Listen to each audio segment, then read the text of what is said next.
هيا عسلامتكم الناس الكل، مرحبا بكم، مرحبا، ان شاء الله كلكم بخير وكلكم تكونوا بصحة جيدة.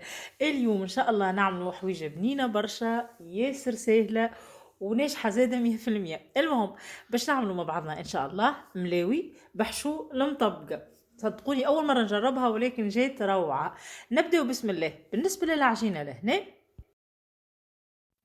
بالنسبة للعجينة كميتها سهلة على الآخر. خذيت 250 جرام فرينة و100 جرام تقريبا سميد أرطب. تنجموا تعملوها كمية كاملة فرينة كما تنجموا تعملوها كاملة سميد أرطب، افو لو شوا.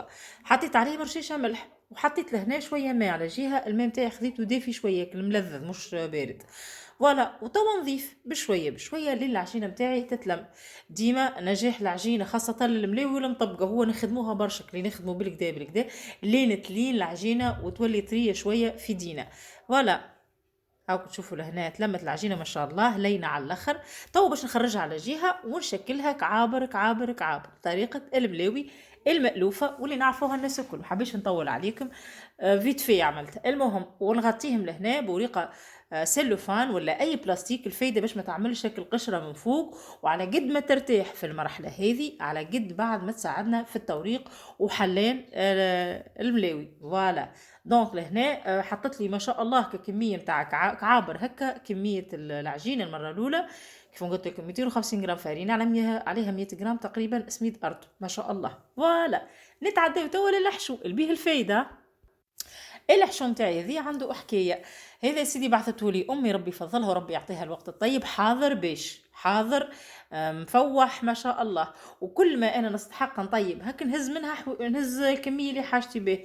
هذه اخر كميه بقات لي، قلت خليني نعملها اليوم في الملاوي. فوالا، كميه ما شاء الله هي جامده راهو. دوبا انا نسخنها شويه وتتحل ما شاء الله. دونك المكونات نتاعها اللي قلت لي عليهم امي هاكا بصل اخضر بصل ابيض شويه ثوم بزيد عملت برشا ثوم، هريسه عربي اللي تبنن ما شاء الله، توابل كيف ما تحبوا نتوما وشويه ملح وشويه كركم. واللي تحبوا نتوما حطوا. وبالطبيعه ما نساوش الشحمه اللي هي بها الفايده اسمها مسمى. لازم تكون مطبقه. كيما اللي ما يحبش الشحمه يحط كان الثوم والبصل والفحات ولا اللي هو كل واحد شنو يحب الحقيقه. هاي يا سيدي، بعد ما رتاحت العجينه بتاعي بالكدا بالكدا يمكن نص ساعه خليتها. فوالا، خذيت بالكعيبه او الكعيبه هكا عملتها هكا وشكلتها. هي الاولى نحلها بالطريقه هذه.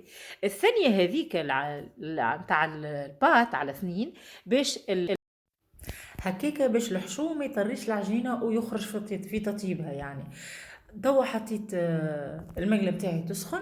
فوالا، النار تكون متوسطه مش قويه. ونتبعها بشويه بشويه كيف تحمر على الجهه هذيك نقلبها على الجهه الاخرى نفس الطريقه بتاع تطيب الملاوي. فوالا، دونك بالكعيبه بالكعيبه. صدقوني جات روعة روعة روعة بالبات نتاع الملاوي. ما نحكي لكمش. وحتى هكاك كعجينة المطبقة وحدها زاد بنينة وحدها الحقيقة تكفي وتوفي. وزاد الحشو عنده دوره الحقيقة. راهو الحشو نتاع المطبقة زاد عنده دوره يعني بن الحقيقة الخبيزات ولا المطبقة. نكمل الكعيبات الكل. دونك انا مش الكل الحقيقة عملتهم بالحشو، ثم هذاك اللي كفاني يعني. اللي بقولي طيبتهم ملاوي عاديين زادة. فوالا، تبع بشوية بشوية ونقلب على الجهة الأخرى.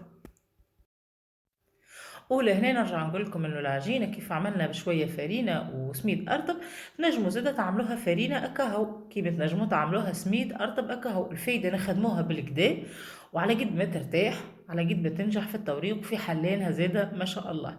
بنفس الطريقه لهنا عودت كعبه اخرى باش تشوفوها. النص الكعبة بعد ما حليتها بالكدا نفس الطريقة بتاع حلال الملاوي.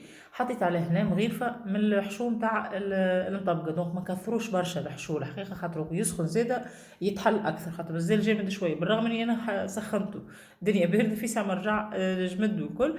دونك ونثني بنفس الطريقة المعتادة والمألوفة نتاع الملاوي. هذوما بقاولي يعني مش ما فيهمش حشو باش نطيبهم عاديين بالطريقة العادية نتاعنا. فوالا، هذه هي أول كعيبة نتاع ملاوي. حسيت وانا شخت عليهم شخت عليهم.